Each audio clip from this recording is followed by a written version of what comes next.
হালুগা খার গল্প পড়েছি, চেঙ্গিস খার গল্প পড়েছি, হিটলারের গল্প পড়েছি, মুসলিনের গল্প পড়েছি, কিন্তু মানুষ যে এত বড় পশু হতে পারে যে 2 বছরে দুধের বাচ্চাকে হত্যা করে তার বুকের উপর রেখে দেয়, বল জয় বাংলা গাছের মধ্যে টানিয়ে রাখে। মানুষ যে পশু হতে পারে 70 বছর মৃত্যুর উপর পাঠানি করতে চালু করা। মানুষ কেমন করে এত পশু হতে পারে যে লক্ষ লক্ষ দুধের বাচ্চাকে ধরে গুলি করে হত্যা করা। তেমনই ওপর আজ অস্ত্র নাই, গ্রামে গ্রামে জ্বালিয়ে দিয়ে হত্যা করেছে আমার লক্ষ লক্ষ জাতীয় সাধারণ। সে অর্থ আমরা ভুলতে পারবো না, তাদের কথা আমাদের স্মরণ করতে হয়।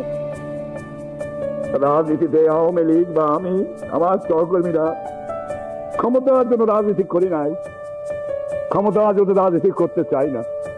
ক্ষমতা চাইলে বহু ক্ষমতা ভোগ করতে পারতাম, সারা দেশের প্রধানমন্ত্রী আমি হতে পারতাম, আমার সহকর্মীরা বাংলার মন্ত্রিত্ব করতে পারত।